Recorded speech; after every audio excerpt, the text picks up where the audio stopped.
título para nos devoción de ahorita, contesta papás do mundo. E a palavra de Deus para ahorita guarda amanhã, de book de Salmo, capítulo 55, versículo 22. Tira bo carga riba Senhor, e lo sostenebo. Nunca lo no permiti pa justo guardo movi.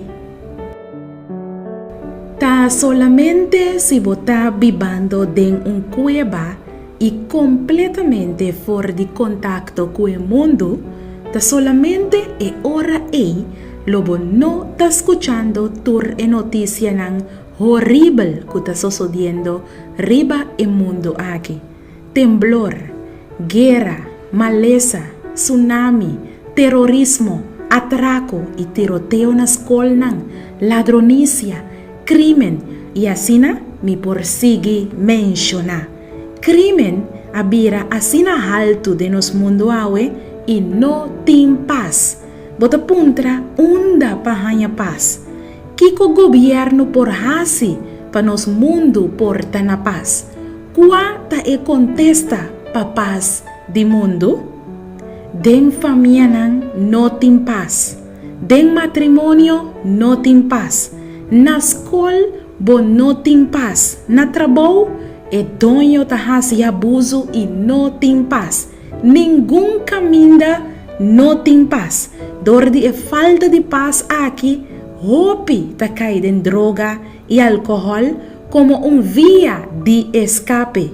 Hope cas tem câmera e com alarma instalada, buscando paz e segurança.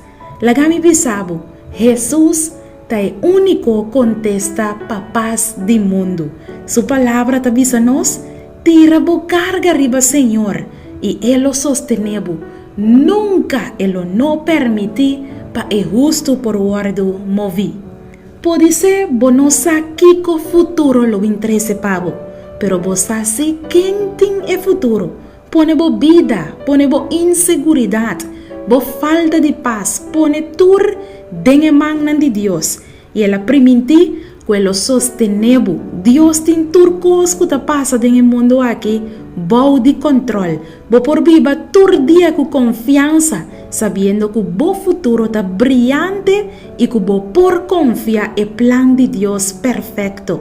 Nunca justo lo guardo movi. Laga nos reza. Senhor Jesus, tenha misericórdia de nós no mundo malo aqui. Abota-nos único contesta, sostene-nos e não laga nada malo passa com nós.